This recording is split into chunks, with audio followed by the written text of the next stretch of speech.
Bonjour à tous et bienvenue dans une nouvelle plongée au cœur d'une espèce fascinante, les milliardaires.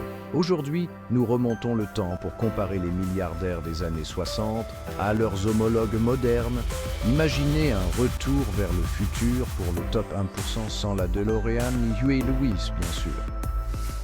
Nous allons explorer comment ils ont bâti leur fortune, comment ils dépensaient leurs milliards et comment ils ont façonné le monde qui nous entoure. Accrochez-vous, car les choses vont devenir intéressantes. Dans les années 60, devenir milliardaire était aussi courant que de trouver un avocat mûr au supermarché. Plutôt rare. Le paysage économique était très différent de celui d'aujourd'hui. Les opportunités d'amasser une grande richesse étaient limitées à quelques secteurs clés et les barrières à l'entrée étaient élevées. C'étaient les titans de l'industrie, les capitaines du capitalisme qui ont bâti leurs empires sur l'acier, le pétrole et la production manufacturière. Ces secteurs étaient l'épine dorsale de l'économie américaine, moteur de croissance et d'innovation. Les géants industriels de l'époque n'étaient pas seulement des chefs d'entreprise, mais des visionnaires qui voyaient du potentiel là où d'autres ne voyaient que des matières premières. Pensez à Henry Ford et ses automobiles, ou à John D. Rockefeller et sa Standard Oil. Ces hommes ont révolutionné leurs domaines respectifs, établissant des normes qui allaient influencer des générations. La chaîne de montage de Ford a transformé l'industrie automobile, rendant les voitures abordables pour l'Américain moyen. Le contrôle de Rockefeller sur la production et la distribution du pétrole a remodelé le secteur de l'énergie. Ces hommes n'ont pas seulement bâti des entreprises, ils ont bâti des industries entières. Ils ont jeté les bases du capitalisme moderne, créant des emplois et des opportunités pour des millions de personnes.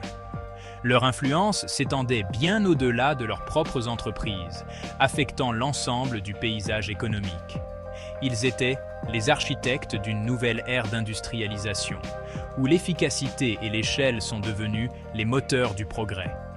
Ils étaient les pionniers de la production de masse, les architectes du rêve américain.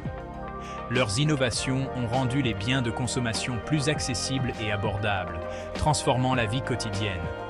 La chaîne de montage, par exemple, n'a pas seulement révolutionné la fabrication, mais a aussi ouvert la voie à la culture de consommation qui allait définir le XXe siècle. Ces industriels ne fabriquaient pas seulement des produits, ils construisaient un nouveau mode de vie. Mais ne nous laissons pas aveugler par la nostalgie. S'il est facile de romancer le passé, il est important de se rappeler que ces progrès ont eu un coût considérable. Les images idylliques des années 60 occultent souvent les dures réalités auxquelles étaient confrontés de nombreux travailleurs et communautés. Ces industries ont souvent eu un prix élevé pour les travailleurs et l'environnement. L'industrialisation rapide a entraîné une pollution généralisée et des conditions de travail dangereuses.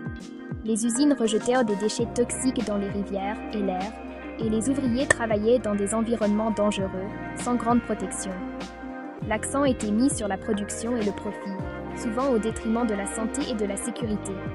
Nous parlons d'une époque antérieure à l'OSHA, à l'EPA, où cette petite chose appelée réglementation n'était qu'une lueur dans l'œil d'un politicien. Il existait peu de mesures de protection des travailleurs ou de l'environnement. Ce fut une époque de grands progrès, mais aussi de grands dangers. L'héritage de ces industriels est complexe, marqué à la fois par des réussites incroyables et des défis de taille. En regardant en arrière, il est essentiel de reconnaître à la fois les triomphes et les tribulations de cette époque de transformation. Avançons rapidement jusqu'en 2024 et le paysage a radicalement changé. Oubliez les aciéries et les plateformes pétrolières. Aujourd'hui, tout tourne autour des algorithmes, des données et de cette synergie insaisissable. Nous parlons des géants de la technologie, des magnates du commerce électronique et des gourous des médias sociaux qui ont bâti leur fortune sur des 1 et des 0. Ce sont les Zuckerberg, les Musk, les Bezos de ce monde, capables de faire s'effondrer la bourse d'un seul tweet ou de lancer une voiture dans l'espace pour le plaisir. Si certains considèrent ces titans de la technologie comme les nouveaux innovateurs, d'autres les voient mais comme des maîtres de la disruption. souvent au détriment de la vie privée, des droits des travailleurs et même de la démocratie elle-même. C'est le Far West de l'ère numérique, et les règles sont encore en cours d'écriture. En matière de style de vie, les différences entre la vieille richesse et la nouvelle sont aussi subtiles qu'une Lamborghini plaquée or au milieu d'une foule de Prius.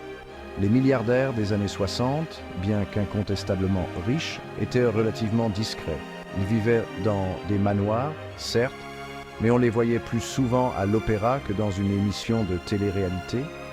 La philanthropie était souvent considérée comme un devoir, une façon de rendre à la société.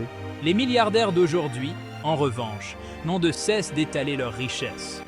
On parle de méga-yachts, d'îles privées et de tourisme spatial. On les voit plus souvent sur Instagram que dans une salle de concert. Et si la philanthropie existe toujours, elle s'accompagne souvent d'une bonne dose d'autopromotion. Chapitre 5. Le pouvoir du porte-monnaie. L'influence des milliardaires sur la politique et la société. Dans cette section, nous allons nous pencher sur la façon dont les personnes les plus riches ont façonné le paysage politique et les normes sociales au fil des décennies. Parlons maintenant du pouvoir. Un pouvoir qui ne vient pas seulement d'une fonction politique, mais d'une immense richesse. Ce pouvoir peut être subtil ou manifeste, mais son impact est indéniable. Les milliardaires, hier comme aujourd'hui, ont toujours eu une influence démesurée sur la politique et la société. Leur fortune leur permet d'influencer les décisions, de façonner les politiques et même de modifier le cours de l'histoire. Dans les années 1960, tout était question de lobbying, de contribution aux campagnes électorales et d'accords secrets. Tels étaient les outils d'influence utilisés par les riches pour s'assurer que leurs intérêts étaient protégés et promus. Pensez aux puissants industriels qui ont façonné la politique gouvernementale au profit de leurs industries. C'étaient les titans de l'industrie, utilisant leur poids économique pour faire pencher la balance en leur faveur. Ils étaient des marionnettistes dans l'ombre, orchestrant des mouvements qui allaient assurer leur domination continue, tirant les ficelles du pouvoir. Leur influence était souvent cachée, mais ses effets se faisaient sentir dans tout le pays. Aujourd'hui, les milliardaires exercent leur influence de manière plus ouverte. Ils achètent des journaux, financent des groupes de réflexion et investissent massivement dans les entreprises médiatiques. Leur emprise s'étend à tous les domaines de la vie publique et utilisent leur plateforme pour façonner l'opinion publique. Par le biais des médias sociaux, des organes d'information et d'autres canaux, ils peuvent influencer le discours public et la façon dont les gens pensent et votent. Ils ne se contentent pas d'influencer la politique. Ils participent activement au processus législatif. Ils font pression pour obtenir des lois qui profitent à leurs entreprises et à leurs investissements. Ils écrivent les règles du jeu. Leur fortune leur permet de participer directement à l'élaboration des réglementations qui régissent notre société. Pensez-y, quand Elon Musk éternue, c'est toute l'industrie technologique qui s'enrhume. Son influence est telle que ses moindres faits et gestes peuvent avoir des répercussions sur l'ensemble du secteur. La bourse réagit à ses tweets et les entreprises technologiques adaptent leur stratégie en fonction de ces mouvements. Son pouvoir est à la fois économique et culturel. Et lorsque Jeff Bezos décide qu'il veut acheter votre épicerie du coin, eh bien, vous ne pouvez pas faire grand-chose. Sa richesse et son influence lui permettent de prendre des décisions qui affectent des communautés entières.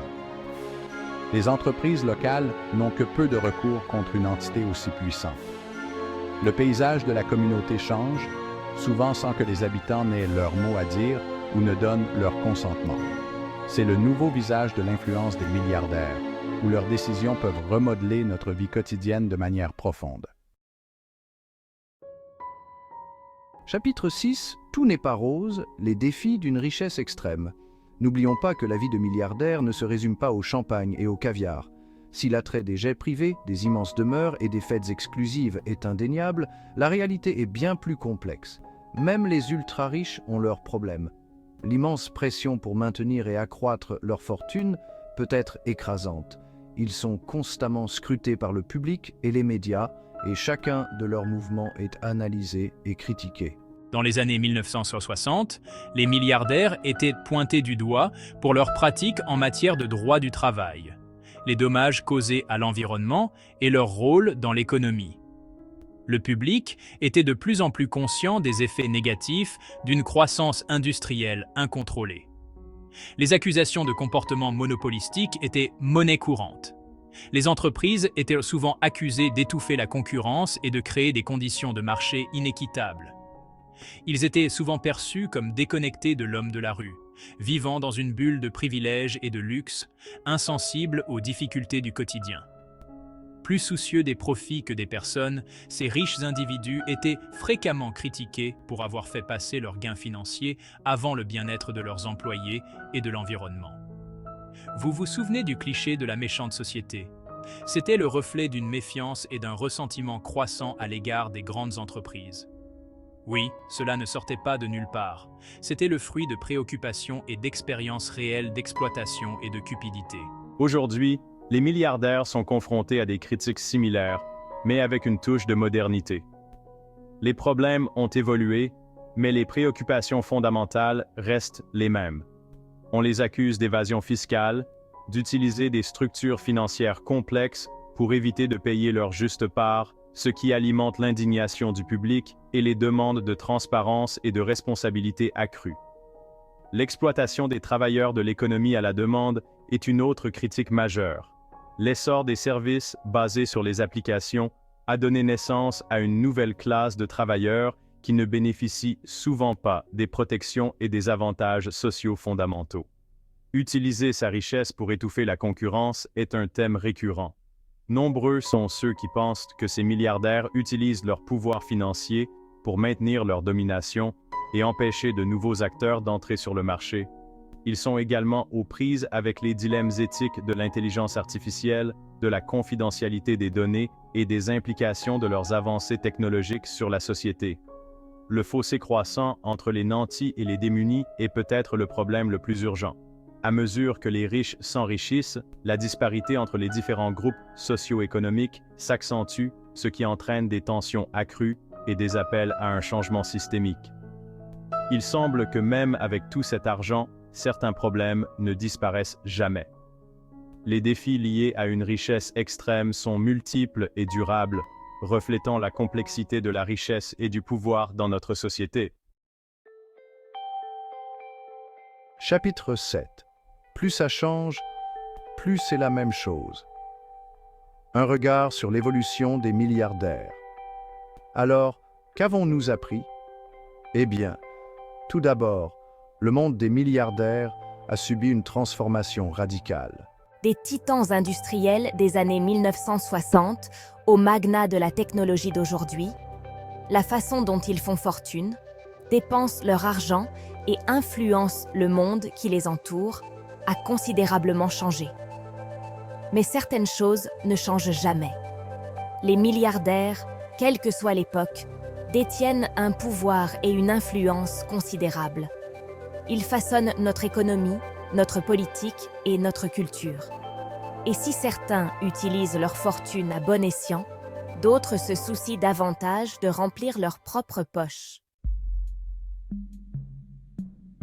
Chapitre 8. Conclusion. Quel avenir pour les plus riches du monde? Alors que nous nous tournons vers l'avenir, le rôle des milliardaires va continuer d'évoluer. Seront-ils les héros ou les méchants du XXIe siècle? Utiliseront-ils leur fortune pour résoudre les problèmes du monde ou pour les aggraver? Seul l'avenir nous le dira. Mais une chose est sûre, le monde les regarde et commence à poser des questions difficiles. Et ça, mes amis, c'est une bonne chose. C'est la fin de notre émission pour ce soir. Rendez-vous la semaine prochaine où nous explorerons le monde fascinant de... Eh bien, vous devrez nous rejoindre pour le découvrir.